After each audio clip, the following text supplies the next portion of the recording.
ఆది కాండంలో నుంచి ఒక మాట మనం చదువుకుందా.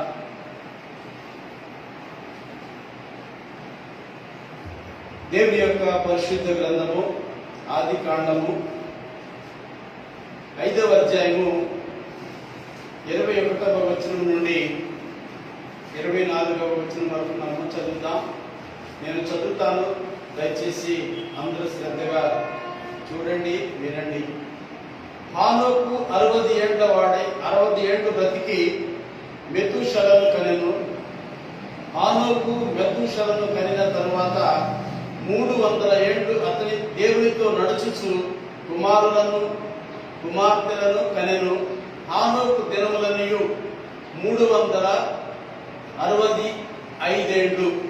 హానోకు దేవునితో నడిచిన తరువాత దేవుడు అతని తీసుకుని పోయాను కనుక అతడు లేకపోయాను. దేవునికి స్తోత్రం, హల్లెలూయా. చిన్న ప్రార్థన చేసుకుందాం. ప్రభువా, మీకు వందనాలు, స్తుతులు, స్తోత్రాలు తెలియజేస్తున్నాం. చదవబడిన లేఖన భాగంలో నుండి మాతో మాట్లాడండి దేవా. మాట్లాడటకు నిలబడిన నేను బలహీనైనా నన్ను మీ శ్రీచాటును మరుగుపరచండి. ఆత్మదేవ, మీ ఆత్మ అభిషేకం దయచేయండి. మీ నోటికి గౌరవంగా చేసుకోరండి, మాట్లాడండి, మీరు మహిమ పొందండి. వినుకుంటున్న మా అందరికీ కూడా వినగలిగే చెవి, గ్రహించే ఉదయము, అనుసరించి నడుచుకునే మనసు దయచేయమని అయా వింటున్న ప్రతి ఒక్కరికి మీద మీ వెళ్ళిన అభిషేకము ఆత్మను ఉంచి మీ యొక్క ఆత్మస్వాద నడిపించి కార్యం జరిగించి మీరు మాత్రమే మహిమ పొందమని యేసు నామమున ప్రార్థనకి వేడుచున్నాను పరమ తండ్రి, ఆమేన్. హల్లెలూయా, హల్లెలూయా. ప్రియమైన దగ్గర చాలా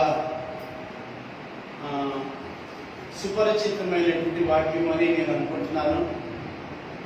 చాలా మందికి బాగా తెలుసు. హానోకు విషయంలో మనందరికీ బాగా తెలుసు. హానోకు గురించి రాయబడిన ఒక చిన్న కొద్ది మాటలే. ఈ హానోకు దేవునితో నడిచిన వ్యక్తిగా, కుమారులను కుమార్తెలను కనిన వ్యక్తిగా ఇంచుమించు 300 సంవత్సరాలు దేవునితో నడిచిన వ్యక్తిగా మనకి కనిపిస్తా ఉన్నాడు. దేవునికి స్తోత్రం. రాయబడిన మాట చూస్తే హానోకు మెతూషలను కనిన తరువాత 300 ఏళ్లు దేవునితో నడుచుచు కుమారులను కుమార్తెలను కనెను అనే మాట మనము జ్ఞాపకం చేసుకోవాలి. దేవునితో నడిచేటువంటి విషయం ఈరోజు ఒక విషయం మనం జ్ఞాపకం చేసుకుంటున్నాము. అంటున్నాడు కదా, హానోకు దేవునితో నడిచిన తర్వాత దేవుడు అతనిని తీసుకొని పోయాను కనుక అతడు లేకపోయాను. ఈరోజు ప్రియమైన దేవుడరా, పరిస్థితులు కనుక మనం చూసినట్లయితే చాలా భయంకరమైన పరిస్థితులు. అనేకులు, ముఖ్యంగా దైవజనులైనటువంటి వారు అని ఎందుకు చెప్పాను, లేకపోతే దేవుని ప్రజలు, దేవుని బిడ్డలైనటువంటి వారు సజీవులుగా లేరు. ఎందుకని లేరు? దేవుడు వారిని తీసుకొని పోయాడు. దేవునికి స్తోత్రం, హల్లెలూయా. ఏమండి, దేవుడు వారిని తీసుకొని పోయాడు. కొంతమంది చాలా కృంగిపోతా ఉన్నారు. ఒక సేవకుడు అనేకుల కొరకు, లేకపోతే సంఘం కొరకు, సంఘ బిడ్డల కొరకు ప్రార్థించే ఆ సేవకుడు ఈరోజు లోకాన్ని విడిచిపెట్టి ప్రభులో నిద్రించిన తర్వాత ఆ సంఘ పరిస్థితి, లేకపోతే ఆ కుటుంబాల పరిస్థితి ఎలా ఉంటుంది అనేటువంటి విచారంతో చాలా మంది కృంగిపోతా ఉన్నారు. దేవునికి స్తోత్రం, హల్లెలూయా. చూడండి, ప్రారంభ దినాలలోనే హానోకు అనేటువంటి భక్తుడు 300 సంవత్సరాలు దేవునితో నడిచాడట. దేవునితో నడుస్తూ ఉంటుండగానే దేవుడు అతనిని తీసుకొని పోయాడట. దేవునికి స్తోత్రం, హల్లెలూయా. అయ్యో, ఇప్పుడు తీసుకొని పోవడం ఏంటి? ఇప్పుడున్న ప్రస్తుతం నేను ఇక్కడ మన దేశంలో, లేకపోతే ప్రపంచవ్యాప్తంగా ఉన్నటువంటి పరిస్థితిని గురించి నేను మాట్లాడుతున్నాను. కరోనా వైరస్ కదండి, COVID-19 లేదా కరోనా వైరస్. ఈ వైరస్ బారిన పడే అనేకులు ప్రాణాలు కోల్పోతున్నారు. అన్ని జనులు ప్రభుని దేవుని నమ్ముకున్నటువంటి వారు చనిపోతున్నారు, దేవుని నమ్ముకునేటువంటి వారు కూడా చనిపోతున్నారు. ఎవరి భక్తి వారిది, ఎవరి విశ్వాసం వారిది. అయితే కొంతమంది ప్రశ్నిస్తూ ఉంటారు, వారెందుకు చనిపోయారు, వీరెందుకు చనిపోయారు అనేటువంటి మాటలు మాట్లాడుతూ ఉంటారు. ఇది చాలా విచారకరం. మరణము అందరికీ సమానమే. భక్తి పరులైనంత మాత్రాన వారు మరణం నుంచి తప్పించబడతారని లేదు. భక్తి హీనులైనంత మాత్రాన తప్పని వాళ్ళు చనిపోతారని లేదు. మరణం అందరికీ సమానంగానే ప్రాప్తిస్తుంది. భక్తి పరులు చనిపోతారు, భక్తిహీనులు చనిపోతారు. ఒక్కొక్కరు చనిపోయే విధానం ఒకలా ఉంటుంది, ఒక్కొక్కరు మరొక విధంగా చనిపోతూ ఉంటారు. ఏ విధంగా అయినప్పటికీ చనిపోవడం అనేది తథ్యం. అయితే ఇప్పుడున్నటువంటి దినాల కనుక మనం గమనించి గ్రహించినట్లయితే, మనం ఆలోచించినట్లయితే చాలా భయంకరమైనటువంటి దినాలుగా మనం చూస్తా ఉన్నాం. ఈరోజు కనిపించిన వాళ్ళు రేపు మాయమైపోతున్నారు. రేపు కనిపించట్లేదు. మనకు అటువంటి పరిస్థితుల్లో మనం ఉన్నాం. కానీ ప్రియమైన దగ్గర దేవునితో నడవడం అనే విషయము చాలా ప్రాముఖ్యమైన విషయము. దేవునికి స్తోత్రం, హల్లెలూయా. దేవునితో నడవటం అంటే మామూలు విషయం కాదు. కానీ దేవుడు ఎవరు నడవగలరు దేవునితో అంటే, దేవుడు ఎవరినైతే ఇష్టపడుతున్నాడో, లేదా దేవుడు ఎవరినైతే ప్రేమిస్తున్నాడో, లేకపోతే దేవుని ఏర్పాట్లు ఎవరైతే ఉన్నారో వారు మాత్రమే దేవునితో నడవగలుగుతారు. దేవునికి స్తోత్రం, హల్లెలూయా. కొన్నిసార్లు ఈరోజు మనము ఆనాటి ఆలోచన కనుక మనం జ్ఞాపకం చేసుకుంటే, ఆయనకండి దేవునితో నడుచుకుంటూ కూడా కుమారులను కుమార్తెలను కనేను అనేటువంటి విషయం మనం ఇక్కడ జ్ఞాపకం చేసుకుంటున్నాం. ఎందుకు ఈ మాట నేను చదివిస్తున్నాను అంటే, కొంతమంది దైవజనులు అనేటువంటి వారు, దేవునితో నడిచేటువంటి వారు, దేవుని పరిచర్యలో కొనసాగేటువంటి వారు వివాహం చేసుకుంటే దేవునితో నడవలేము, దేవుని పరిచర్య చేయలేము అనుకోని కొంతమంది అవివాహితులుగా ఉండి దేవునితో నడిచి కాలగమనంలో కలిసిపోయినటువంటి వారు ఉన్నారు. కానీ ప్రియమైన దగ్గర దేవుడు ప్రతి ఒక్కరు కూడా ఆ విధంగా ఉండమని చెప్పట్లేదు. కానీ ఎవరి ప్రత్యేకత వాళ్ళదే. ఇక్కడ దేవుడు ఇక్కడ ఆలోక ద్వారా మనకు చూపించే విషయం ఏంటంటే, మనం సంసార జీవితం జీవించుకుంటూ కూడా దేవునితో నడవచ్చు, దేవునితో కలిసి కొనసాగవచ్చు. అదే ఆయన జ్ఞాపకం చేస్తా ఉన్నాడు. ఏమని? హానోకు 300 సంవత్సరాలు దేవునితో నడుచుచు ఆయన ఏం చేశాడట? కుమారులను కుమార్తెలను కనెను. దేవునికి స్తోత్రం. 300 సంవత్సరాలు లేక హానోకు అనే విషయం, అది ప్రారంభ దినాలలో మనుషుల ఆయుష్కాలం ఆ విధంగా ఉండేది. మనుషుల ఆయుష్కాలము మితం లేనిదిగా ఉండేది. అనేక సంవత్సరాలు వారు జీవించేవారు. కానీ దేవుడు తర్వాత ఏం చేశాడు అంటే, ప్రియమైన దగ్గర దేవుడు 120 సంవత్సరాలకు పరిమితం చేశాడు. దేవునికి స్తోత్రం. ఆ మాట కనుక మనకు ఒకసారి కనిపిస్తుంది. ఏమంటున్నాడంటే, దేవుడు నరుల ఆయుష్ని తగ్గించినట్లుగా చూస్తాం. 6వ అధ్యాయం 3వ వచనంలో చూస్తే ఉంటుంది కదా. 6వ అధ్యాయం 3వ వచనం చూస్తే, అప్పుడు యెహోవా, నా ఆత్మ నరులతో ఎల్లప్పుడూ వాదించదు, వారు తమ అక్రమ విషయంలో నరమాత్రులై ఉన్నారు, అయినను వారి దినములు 120 ఏండ్లు అగునెను. దేవునికి స్తోత్రం.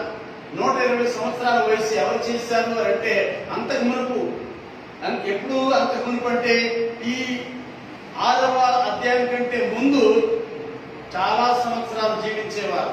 దేవునికి స్తోత్రం. ఈ 6వ అధ్యాయంలోకి వచ్చిన తర్వాత దేవుడు ఏం చేశాడంటే, ఈ మనుషుల ఆయుష్ని తగ్గించేశాడు. దేవునికి స్తోత్రం. ఎందుకు తగ్గించాడట? ఎందుకు తగ్గించేశాడట? అక్రమము ఎక్కువైపోయిందట భూమి మీద. దేవునికి స్తోత్రం. భూమి మీద ఏమైపోయింది? అక్రమం ఎక్కువైపోయింది. అందుకని దేవుడు మనుషుల ఆయుష్ని తగ్గించినట్లుగా ఇక్కడ స్పష్టంగా రాబడతా ఉంది. ఈ రోజుల్లో చూస్తే ప్రియమైన తింటుగా భూమి మీద ఎంత అక్రమము, భూమి మీద ఎంత అక్రమం అండి. ఈ తెగులు ఎందుకు వచ్చింది? ఎందుకు వచ్చిందో నాకైతే తెలియదు. కానీ ఒకటి మాత్రం నేను చెప్పగలను, అక్రమము ఎక్కువైపోయింది. దేవునికి స్తోత్రం, హల్లెలూయా.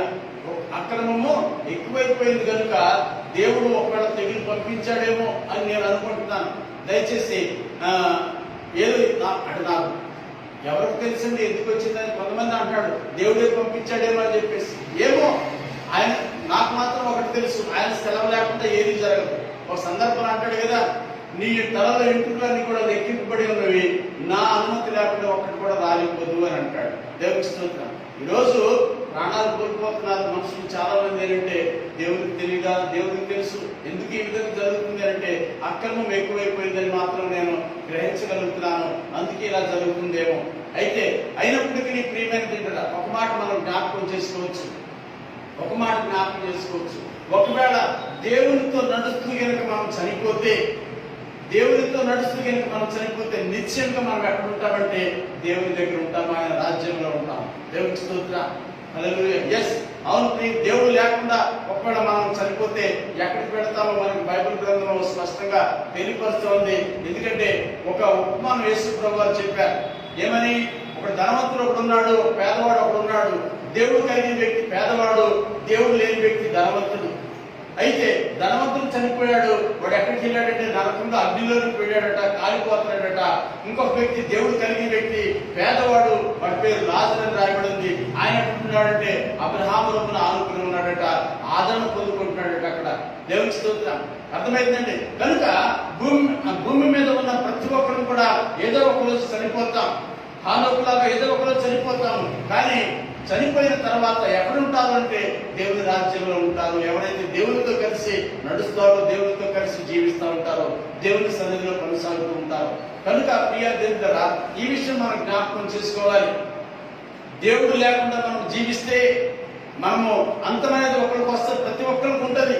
ప్రతి ఒక్కరూ చనిపోతాం. కానీ దేవుడు లేకుండా మనం చనిపోతే మనం ఎక్కడుంటామంటే పాతాళంలో ఉంటాము, అగ్నిలో ఉంటాం. దేవుడు అక్కడ ఎలా ఉంటుంది? అగ్ని ఆరదు, పురుగు చావదు. మిమ్మల్ని ఏదో భయపెట్టాలని కాదు. నా ఉద్దేశం ఏంటంటే సమయం ఉంటుండగానే మనం దేవుని కలిగి ఉండాలని ప్రభుపేట మీకు మనం చేస్తాం. ఇప్పటి వరకు ఎవరైనా దేవుడు లేకుండా ఇష్టానుసారంగా జీవిస్తున్నట్లయితే నా ప్రియ సహోదరి, నా సహోదరుడా, ఇది మంచి అవకాశము. వారికి దేవుని పరిచయం చేయడానికి ఇది మంచి అవకాశం. దేవుని బిడ్డలుగా ఇప్పుడు ఈ లైవ్ ఆరాధనలు లేదా లైవ్ కార్యక్రమాలు ఎవరు చూస్తారంటే కేవలము విశ్వాసులైనటువంటి వారు మాత్రమే ఇవి చూస్తూ ఉంటారు. అన్నిటికీ అవసరం లేదు. అయితే చూస్తున్న నీవు, ఈ మాటలు వింటున్న నీవు, ప్రతి ఒక్కరికి దేవుని పరిచయం చేయడం మన బాధ్యతని మనం గ్రహించాలి. దేవుని స్తోత్రం. ఎందుకు? మనలోనే, మన రక్త సంబంధంలోనే అనేకులకు రక్షణ లేదు, దేవుడు ఎవరో తెలియదు. మన రక్త సంబంధంలోనే, మన కుటుంబాలలోనే అనేకులకు దేవుడు ఎవరో తెలియదు. ఆ విధంగా వాళ్ళ జీవితాలు కొనసాగుతూ ఉన్నాయి. అనేకులు చనిపోతున్నారు కూడా. వాళ్ళు దేవుడు తెలుసుకోకుండానే వారు చనిపోతున్నారు. వారు ఎక్కడికి వెళ్తారంటే నరకంలోనికి పెడతారు.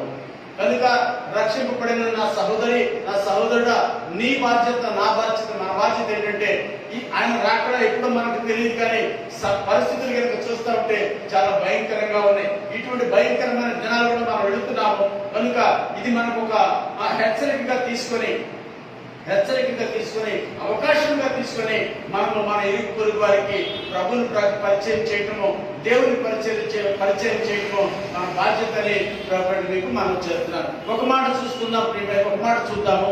చూడండి, మొదటి రాజుల గ్రంథం, క్షమించాలి, అక్కడికి వెళ్లే ముందు మరొక మాట మనం జ్ఞాపకం చేసుకుందాము.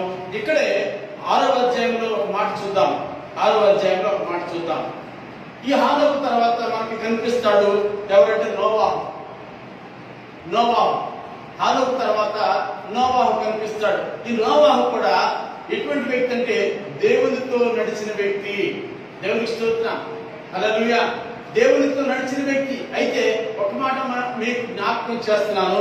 నోవాహు ఉన్న దినాలలో దేవుడు అనేకులకు ఆత్మస్వరూపిగా నోవాహు ద్వారా సువార్త ప్రకటించినట్టుగా మనం చూస్తున్నాం.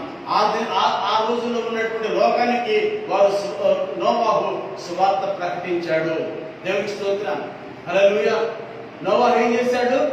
ఇదిగో రాకడ సమీపంగా ఉంది, దేవుని ఉగ్రత మన మీదకి రాబోతా ఉంది, కాబట్టి మీరు ఈ అక్రమాన్ని విడిచిపెట్టి ప్రభు వైపు తిరగండి అని చెప్పేసి నోవాహు సువార్త ప్రకటించినట్టుగా మనకి కనిపిస్తూ ఉంటుంది. ప్రియమైన దేవుడా, అయితే దేవుడు అటువంటి హృదయం, అటువంటి ప్రేరేపణ ఆయన హృదయంలో ఉంచాడు కనుక నోవాహు ఏం చేశాడంటే సువార్త ప్రకటించాడు. ఒక మాట చూస్తే ప్రియమైన దేవుడా, ఇక్కడ చూస్తే అక్కడ ఏమంటాడంటే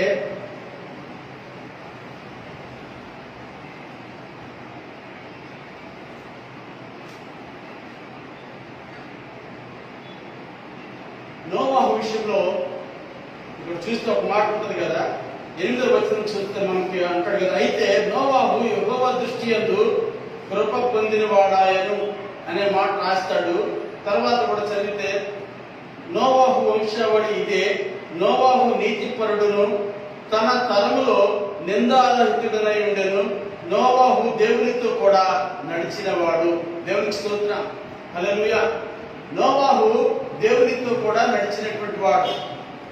మనం 6వ అధ్యాయం కనుక మనం చూసినట్లయితే లోకంలో లేకపోతే ప్రపంచంలో ఏమైపోయింది, ఎటువంటి పరిస్థితులు ఉన్నాయంటే అక్రమము ఎక్కువైపోయింది, అక్రమము విస్తరించింది.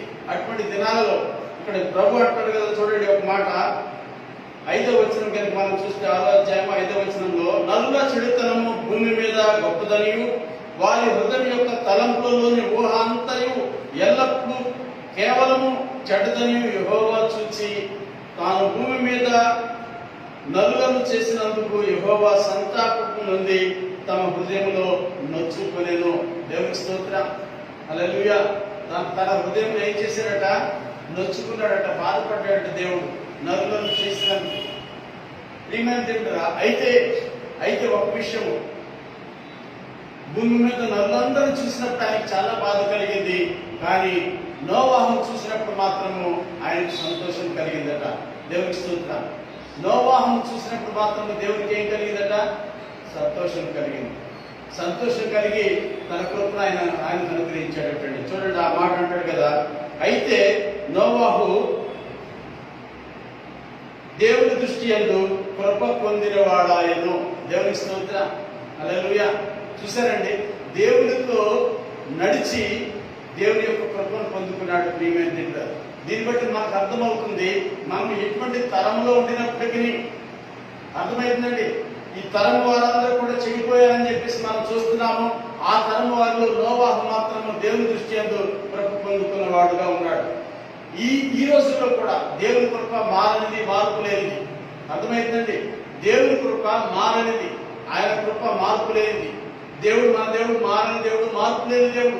నేడు కూడా ఈరోజు అనేకులు హానోకు వలె దేవుని బిడ్డలు కావచ్చు, దేవునితో నడిచిన వారు కావచ్చు, దేవుని సేవకులు కావచ్చు, వారు చనిపోయారు. కానీ దేవునితో నడుస్తున్నటువంటి నోవాహు బ్రతికున్నాడు. బ్రతికుంటామంటే ఎలా బ్రతికున్నాడంటే, ఆ తరంలో ఉన్న తరమంతా గతించిపోయినప్పటికీ నోవాహు మాత్రము సజీవుడుగా ఉండగలిగాడు.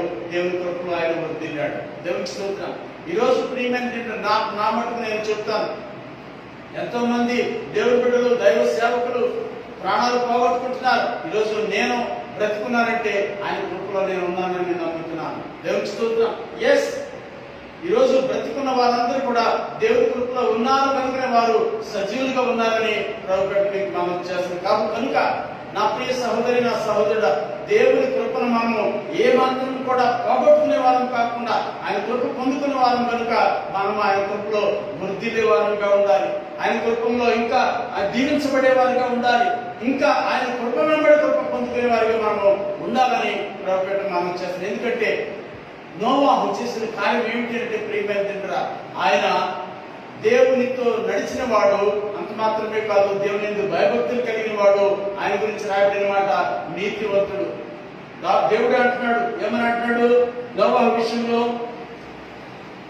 ఏమంటున్నాడంటే, నోవాహు నీతిపరుడును తన తరం వారిలో నిందారహితుడనై ఉండెను. దేవునికి స్తోత్రం, హల్లెలూయా.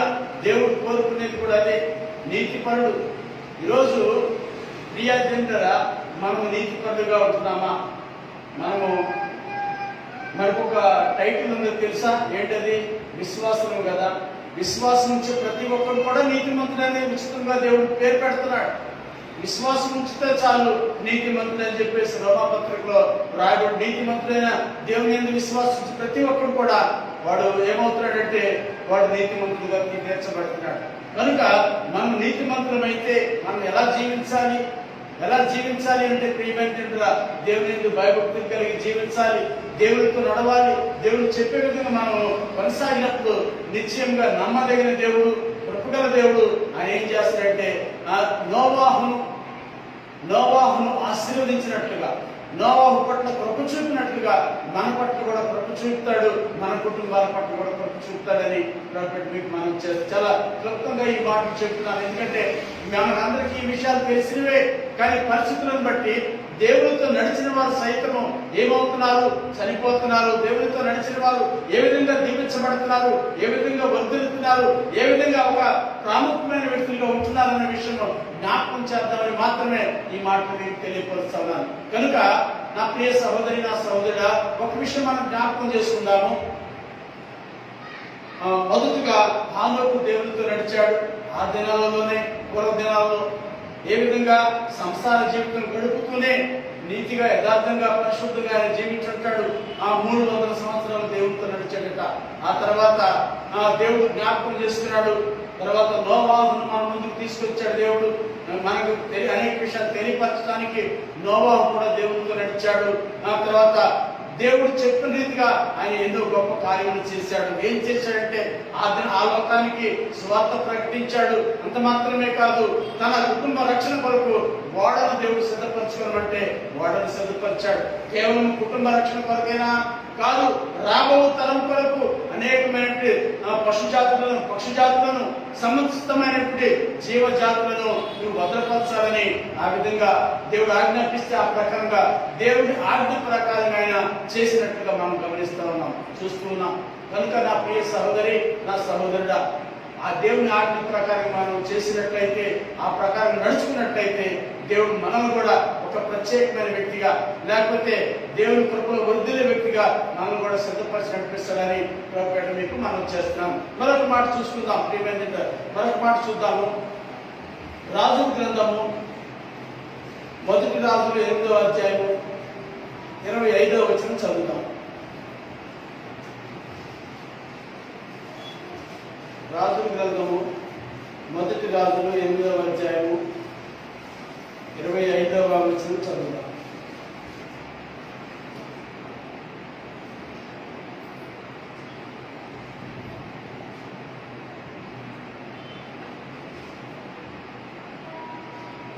మాట చూడండి, 25వ వచనం 8-27. యెహోవా ఇశ్రాయేలుల దేవా, నీ కుమారులు సత్ప్రవర్తన గలవారై నీవు నా ఎదుట నడిచినట్లు నా ఎదుట నడిచిన ఎడలా నా దృష్టికి అనుకూలుడై ఇశ్రాయేలుల మీద సింహాసనాసీనుడగువాడు నీకుండక మారడని సెలవిచ్చితివి. నీవు నీ దాసుడును నా తండ్రియునకు దావీదునకు ఇచ్చిన వాగ్దానమును స్థిరపరచుము. దేవునికి స్తోత్రం, హల్లెలూయా. ప్రియమైన తింటరా, సొలొమోను దేవుని సన్నిధిలో ప్రార్థిస్తున్నాడు. ప్రభువా, నా తండ్రి అయిన దావీదుకు నీవు వాగ్దానం చేశావు. ఏమని వాగ్దానం చేశావు? సత్ప్రవర్తన కలిగి నడిస్తే నీ సింహాసనం మీద కూర్చుండేవాడు నీకు ఉండక మానడు అని నువ్వు సెలవిచ్చావుగా ప్రభువా. నా తండ్రి అయిన దావీదు నీ ఎదుట ఎలా నడిచాడు? సత్ప్రవర్తన కలిగి నడిచాడు. దేవునికి స్తోత్రం, హల్లెలూయా. దావీదు ప్రవర్తన గురించి తన కుమారుడు అయినటువంటి సొలొమోను దేవుని సన్నిధిలో ప్రార్థన చేస్తూ ఈ మాట పలుకుతా ఉన్నాడు. దేవుడు దావీదుకి దేనిని బట్టి ఆ యొక్క వాగ్దానం ఇచ్చాడు? ఏ వాగ్దానము అంటే, ప్రియమైన తింటరా, నీ కుటుంబం ఎల్లప్పుడూ నా సన్నిధిలో ఉంటుందనే వాగ్దానం దేవుడు ఇచ్చాడు కదా.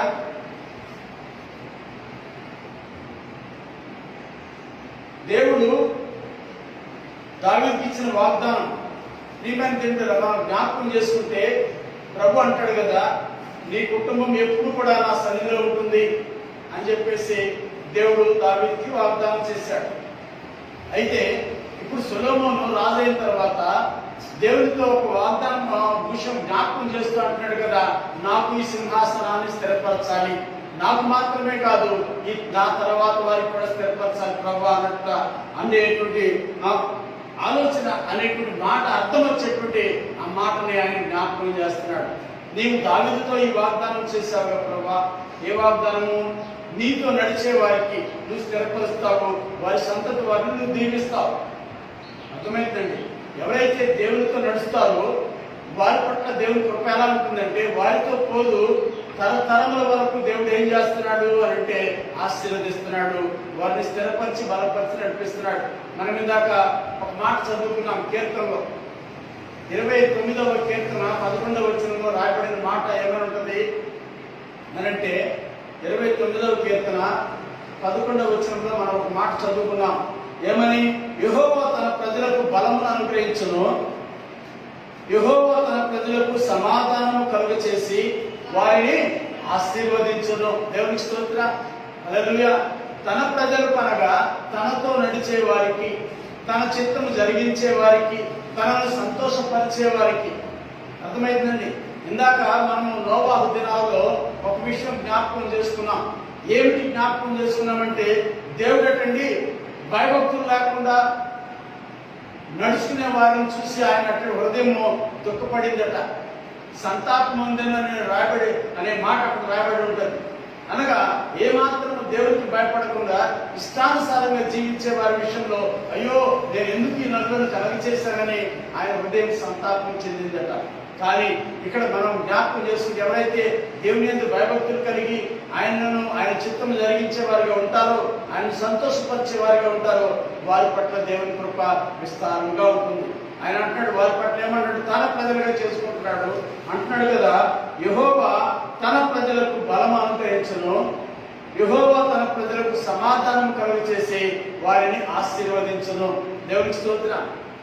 ఏమండి? దేవుడు ఎవరిని ఆశీర్వదిస్తూ ఉంటాడు? తన ప్రజలు ఎవరైతే దేవుళ్ళు తమకు దేవుడుగా చేసుకుంటారో వారిని బలపరిచి వారికి సమాధానం ఇచ్చి వారిని ఆశీర్వదించే దేవుడుగా మన దేవుడు ఉన్నాడని కాబట్టి మీకు మనం చేస్తున్నాం. కనుక ప్రియమైన సహోదరులారా, ఈ విషయం మనం జ్ఞాపకం చేసుకుందాం.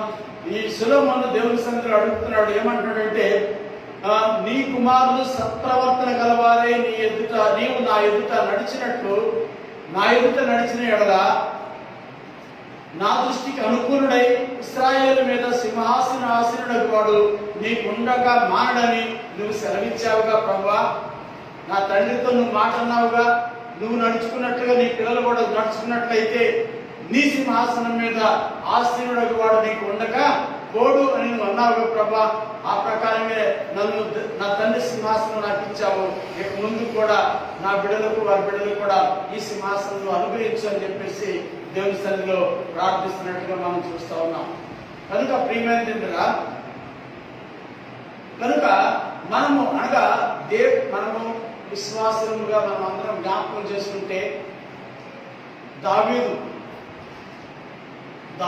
సింహాసనం గురించి మనం మాట్లాడుకుంటే ప్రియమైనదిగా చూడండి, దేవుడు ఆయనకు అనుకూలంగా ఆయనతో నడిచినటువంటి వారిని ఏ విధంగా గణపరుస్తున్నాడు అని అంటే, ఒకటి ఆనోకును మనం జ్ఞాపకం చేసుకున్నాం. రెండవ వ్యక్తిగా మనం నోవాహును జ్ఞాపకం చేసుకున్నాం. నోవాహు విషయంలో మరొకసారి వెనక్కి వెళితే, నోవాహు జలప్రళయం తర్వాత నోవాహు అతని కుటుంబం ఒక్కటే భూమి మీద మిగిలిపోయింది కదా, మనందరికి బాగా తెలుసు. ఎంత ప్రత్యేకమైన వ్యక్తిగా మనకు అక్కడ కనిపిస్తాడు. ఇప్పుడు దావీదుని మనం జ్ఞాపకం చేసుకుంటే దావీదుకి దేవుడు ఇచ్చినటువంటి వాగ్దానం ఏంటో తెలుసా? ఆయన సింహాసనము నిత్యముగా ఉంటుంది. దేవునికి స్తోత్రం, హల్లెలూయా. ఎంత ప్రత్యేకత, ఎంత ఘనత! ఎవరికి లేనటువంటి ఘనత దావీదు సింహాసనం. దేవునికి స్తోత్రం, హల్లెలూయా. అది ఇప్పటికీ ఉంది. ఎవరున్నారు ఆ సింహాసనం మీద? దేవాది దేవుడు. దేవునికి స్తోత్రం. ఎవరు ఆ దేవాది దేవుడు అంటే ప్రభువైన యేసుక్రీస్తు. యేసుక్రీస్తు విషయంలో అంటాడు కదా, ఒక గుడ్డివాడు అంటాడు. ఒక గుడ్డివాడు ఏమనంటాడు? ఎరికో పట్టణంలో యేసు ప్రభు నడుచుకుంటూ వెళతా ఉంటే ఆయన ప్రజలతో అంటే ఆయన శిష్యులతో కలిసి వెళతా ఉంటే ఒక రోడ్డు పక్కన గుడ్డివాడు, ఏంటి ఇంతమంది వెళ్తున్నారు, ఎవరు వీళ్ళంటే యేసు ప్రభు వచ్చాడని చెప్పారు. వెంటనే ఆ గుడ్డివాడు ఏమని కేకలు వేస్తాడు? యేసు దావీదు కుమారుడా కదా, యేసు దావీదు కుమారుడా. దావీదు కుమారుడు కదా, దేవునికి స్తోత్రం. దావీదు కుమారుడు నిజంగా చూస్తే ఎన్ని తరాలు గడిచిపోయాయో. కానీ చూడండి, యేసు ప్రభు ద్వారా దావీదు పేరు హెచ్చింపబడతా ఉంది. దావీదు కుమారుడుగా యేసు ప్రభుని గుర్తిస్తున్నారు ప్రియమైన దగ్గర. ఆ గుడ్డివాడు అంటాడు కదా, యేసు దావీదు కుమారుడా నన్ను దాటిపోకయ్యా.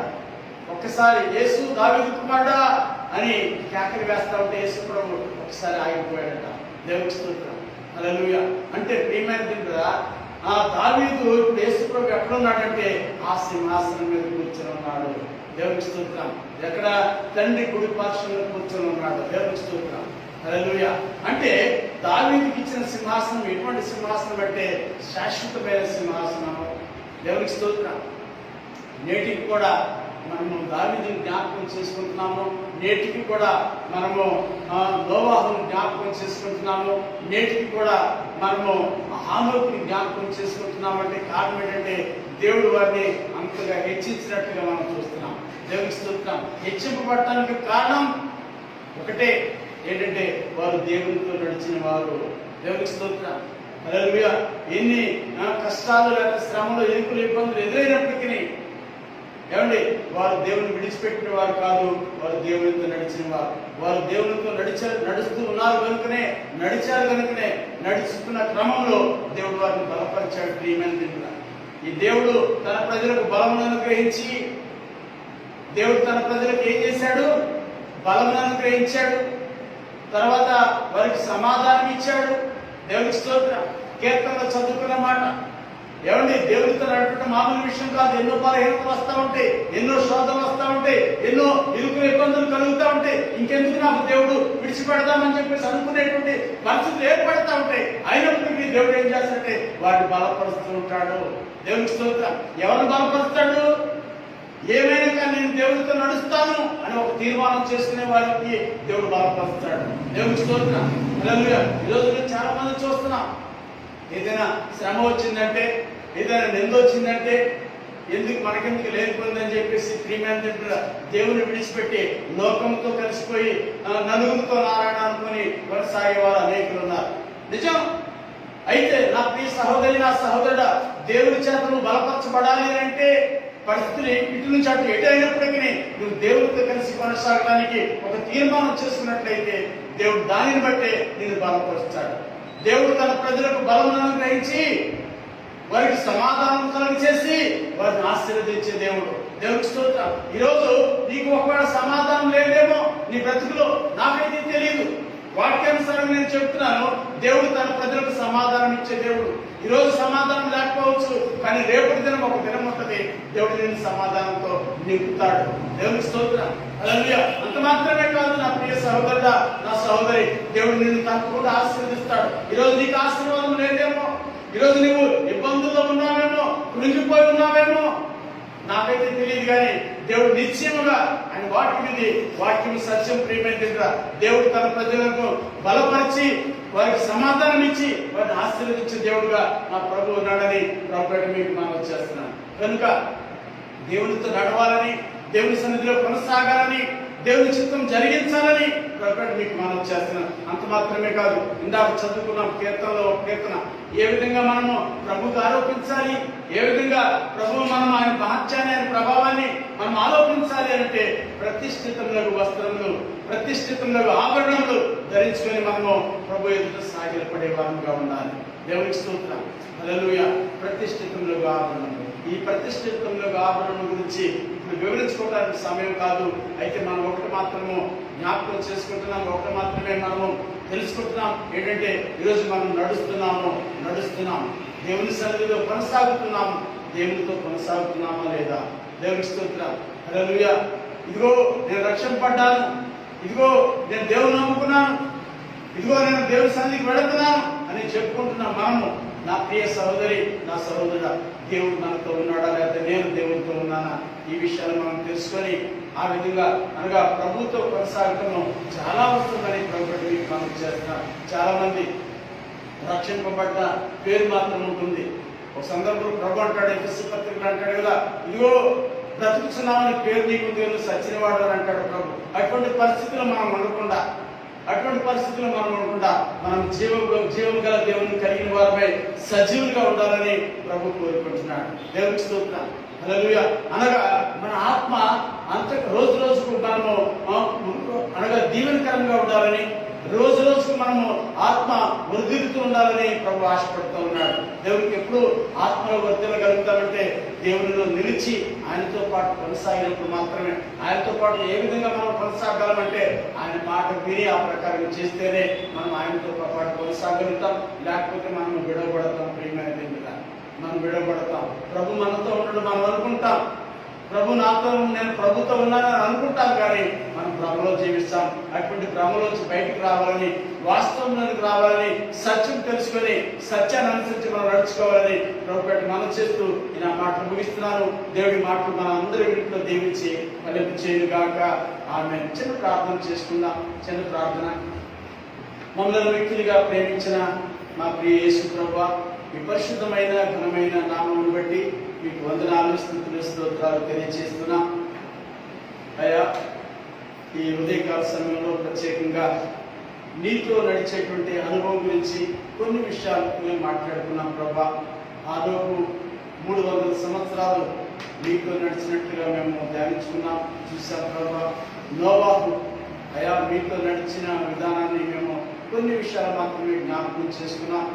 ఆ తర్వాత దావీదు మీతో నడిచినటువంటి ఆ యొక్క పరిస్థితి, ఆయన ప్రవర్తన గురించి మేము మాట్లాడుకున్నాం.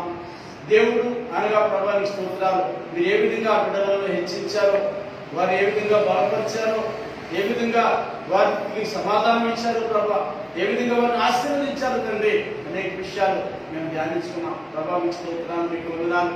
నీ బిడ్డలను ముఖ్యంగా ప్రభా మీరు విడిచిపెట్టే దేవుడు కాదు నాయన. బలహీనులను బలపరిచే దేవుడు, కృంగిన వారిని లేవనెత్తే దేవుడు ప్రభా, గుండె చెదిరిన వారిని బాగు చేసే దేవుడు తండ్రి, మీకు స్తోత్రాలు, మీకు వందనాలు. మీరు మారిన దేవుడు, మార్పు లేని దేవుడు అని ఆయన మరొకసారి తండ్రి ఈ వాక్యాన్ని ధ్యానించుకోవడానికి మీరు మాకు ఇచ్చిన ఈ కృపను బట్టి మీకు స్తోత్రాలు, మీకు వందనాలు. ఎందరైతే ఈ మాటలు విన్నారో ఈ బిడ్డలను జ్ఞాపకం చేసుకోరండి అయ్యా. తండ్రి నీతో నడిచేవారుగా ఎటువంటి పరిస్థితుల్లో కూడా నేను విడిచిపెట్టకుండా అయ్యా నీ స్తోత్రాలు, నీ యొక్క చిత్తాన్ని జరిగించేవారుగా ప్రభా అయ్యా మీరు ఆ రీతిగా స్థిరపరిచి సిద్ధపరిచినట్టు ప్రార్థిస్తున్నాను. తద్వారా నీ బిడ్డలను బలపరిచి నీ బిడ్డలకు సమాధానం అనుగ్రహించి ప్రభా నీ బిడ్డలను ఆశీర్వదించమని సన్నిధిలో పెట్టుకుంటున్నాం ప్రభా. ప్రభుత్వం